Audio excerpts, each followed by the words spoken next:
Si Merced? Wala. Sinundo na naman siguro ni Alex. Sinong Alex? Taga rito ba yan? Nako, Reden. Yan ang kaisa-isang anak ni Gobernador Guevara. Yung kinainisan ng papa mo.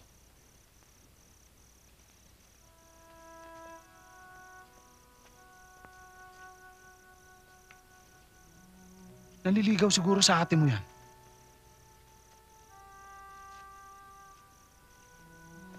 Ginabi ako sa meeting ko sa school. Nagpilit si Alex na ihatid ako, Kuya Lando. Good evening. Riden, ba't nandito ka? Anong ginagawa mo dito? Aakyat sana ako ng ligaw sa'yo eh. Hindi mo naman nasabi sa akin na may syota ka na. Boss, may kabastusan pala yan eh. Ang yabang nun ah! Relax ka lang, Don. Maawa ka. Sino siya? Bagong mukha. Siya nga pala, Alex. Siya si Riden. Sabi nga ni Rowena, bunso sa mga kordero. Riden, siya si Alex Guevara, anak ni Governor.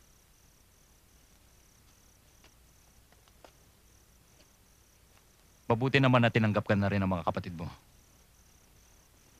Sana naman nagbago ka na. Huwag mong pairali ng pagkabunso mo. Walang pinakikinggan. Alam mo, ngayon lang tayo nagkaharap. Dumali ka na. Para bang kaano-ano kita. Sino ba yan? Relax lang.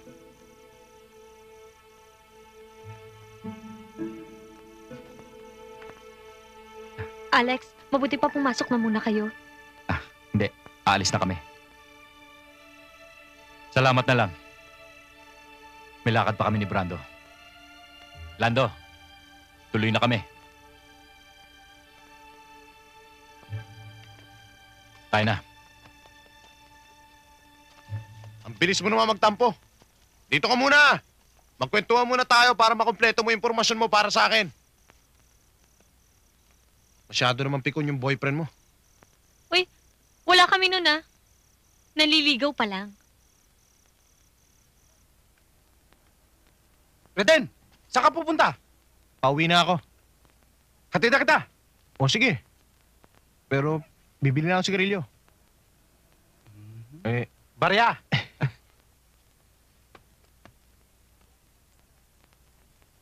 Idol, pasensya ka na ha.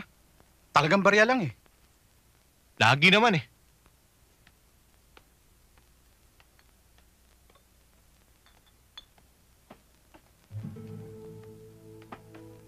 Isa nga akong stick ng sigarilyo.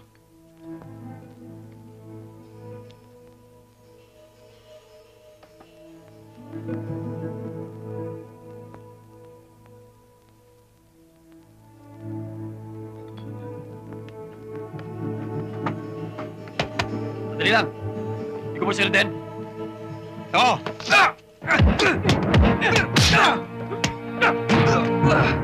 Uy!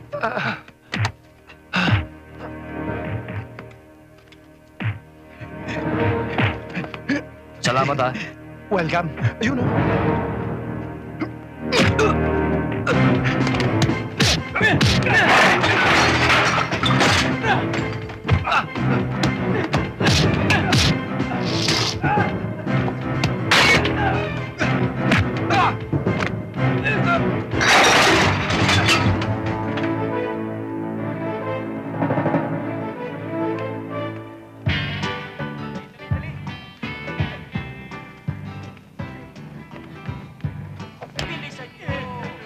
Bakal eh.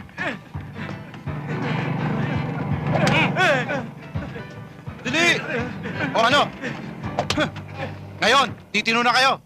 Ano na naman kalokohan yan, Reden? Mga hudlom. O nga, Epe. Mga sigang gala. Balak pa nga upakan si Reden eh. Puro lang pala porma. Wala nga binesa eh. Ha? Ano? Kuya, Ikaw! wala ba kayong curfew rito? Hoy, Reden. Pumasok ka nga sa loob. Doon tayo mag-usap. Wag na, kuya. Te-turn over ko lang sa'yo itong mga to. Yun lang naman eh kung pakikinggan mo yung reklamo ko. Sarento, bahala ka na rito ah. Regalo ko sa'yo. Tara! Puro kayo kalokohan! Pasok! Tatanda na kayo! Ayaw nyo pa magpakatino! Pasok! Rodel!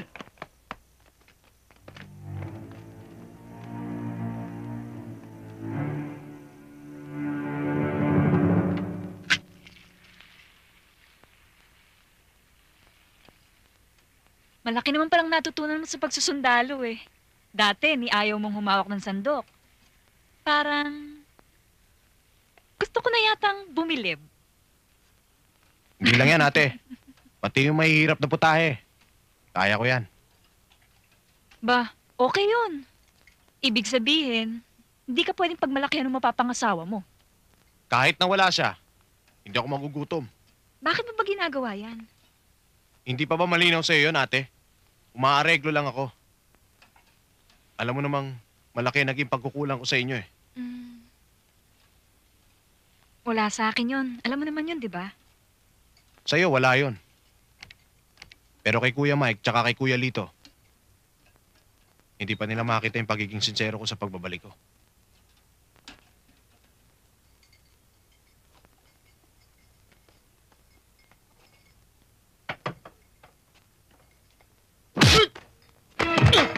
Kuya! Ano ba? Bastos ka! Wala kang ginagalang. Ano ba problema mo? Tumigil ka, Rowena, ah. Baka tamaan ka sa akin. Ano kaguluhan yan? Itong sutil niyong anak eh. Pinumukhaan ako kagabi sa presinto. Pinahiya ako sa mga tauhan ko. Parang pinalalabas na wala akong ginagawa para sa katahimikan ng San Vicente. Hindi ko alam na mamasamain mo yung ginawa ko. Kung alam ko lang, iniwanan ko na yung mga yun.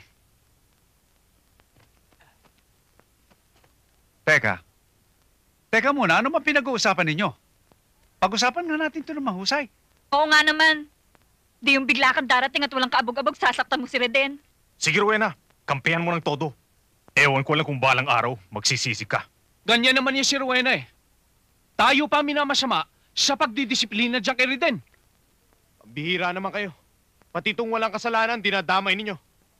Kaya nyo, kung kamatayan ko makakasagot sa mga inaakala nyong kasalanan ko, madaling hanapin yun.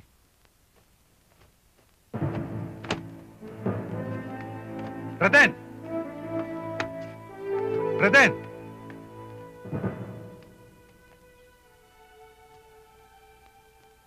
Hindi ako magtataka. Kumaburangan ka ng mga kordero sa San Vicente dahil sa pagkakawatak-watak.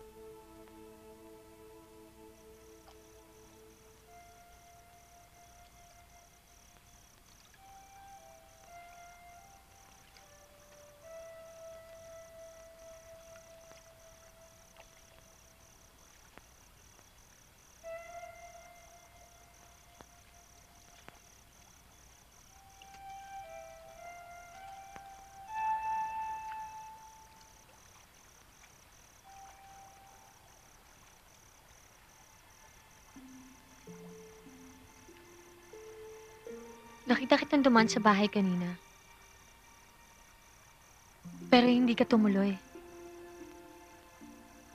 Kaya naisip ko, nasundan kita dito. May problema ka ba, Reden? Iniisip ko lang kung saan patungo ang buhay ko.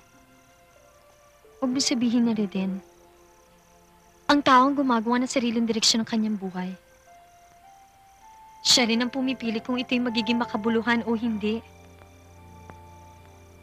Nasasabi mo lang yan dahil hindi ka tinatakbo ng pamilya mo. Hindi mo nararamdaman ang lungkot na nag-iisa.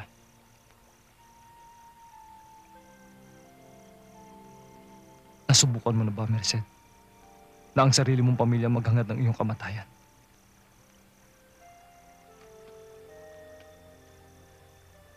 Nung nasa Mindanao ako, walang halaga sa akin ang buhay. Dahil alam ko, walang pamilyang naghihintay sa akin.